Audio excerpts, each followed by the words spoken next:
স্বর্ণের দাম শুনলেই এখন মাথা ঘোরে। আসলে আমাদের মতো মানুষের জন্য স্বর্ণ কেনা এখন একরকম স্বপ্নের মতো হয়ে গেছে। তারপরও নিজের ছোট্ট একটা শখ পূরণ করলাম। হ্যালো সবাইকে, কেমন আছেন সবাই? আমরা তো খুব ভালো আছি। শ্বশুরবাড়িতে আজকে দ্বিতীয় দিন, এখন বিকাল ওই 3:30টার মতন বাজে।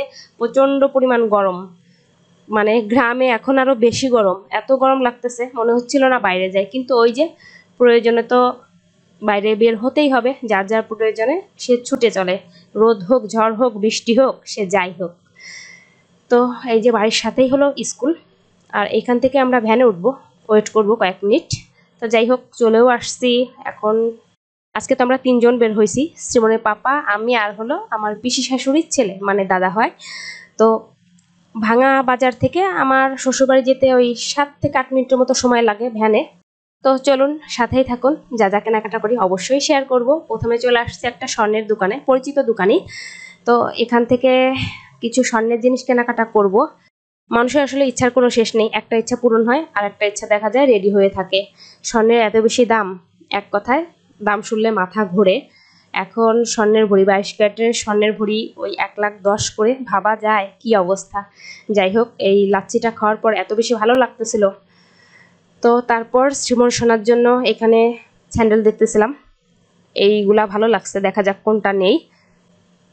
আর এখন চলে আসলাম আমার জন্য ওই কসমেটিক আইটেম কিছু কেনাকাটা করব।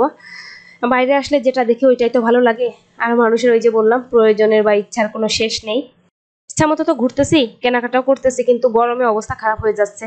শ্রীমন সোনাকে বাসায় রেখে আসতে, এটা হলো সব থেকে ভালো কাজ করছি। এমনিতেও দেখা যায় শ্বশুরবাড়িতে আসলে আমার শাশুড়ি মার কাছেই রেখে আসি শ্রীমন সোনাকে, ওই ওকে তেমন বেশি আনা হয় না। ভাবি এত ঘোরাঘুরি না করে বাড়িতে থাকবে, ভালো থাকবে। তো তারপর শ্রীমনের পাপা ড্রেস দেখতেছিল, সেই কখন বের হয়েছি, মাত্র আসলাম। এখন বাজে রাত হলো 7:30টার মতো। শ্রীমন সোনাকে রেখে গিয়েছিলাম, চিন্তাও হচ্ছিল ও কান্নাকাটি করে কিনা। তো কান্নাকাটি করেননি, কিন্তু মনটা খারাপ ছিল। আমাদের দেখার পর তো একদম খুশি হয়ে গেছে। তো চলুন, এখন কি কি কেনাকাটা করলাম শেয়ার করি আপনাদের সাথে। ছিল আমার জন্য ছোট্ট একটা গিফট, অনেক দিন থেকে ইচ্ছা ছিল এরকম ছোট্ট একটা লকেট নেব, সবসময় পরে থাকবো। এর সাথে আরও একটা স্বর্ণের জিনিস বানাতে দিয়ে আসছি। কি হতে পারে সবাই একটু গেস করুন তো, আমি তো নেক্সট ব্লগে অবশ্যই শেয়ার করব। এটা হলো একটা চায়ের পট, আমার শাশুড়ি মায়ের জন্য ছোট্ট একটা গিফট। সে চা খেতে ভীষণ পছন্দ করে, ওই দিনে দেখা যায় 5 থেকে 7 কাপও খায়।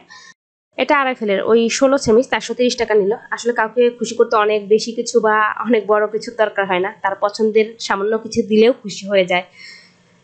তো আমার জন্য নেওয়া হয়েছে একটা ফেস ওয়াশ, 2টা নেল পলিশ, তারপর কালো ক্লিপ, তারপর নেওয়া হয়েছে এখানে রুটি, তারপর শ্রীমন সোনার জন্য কলা নেওয়া হয়েছে, ফ্রুটও নেওয়া হয়েছে।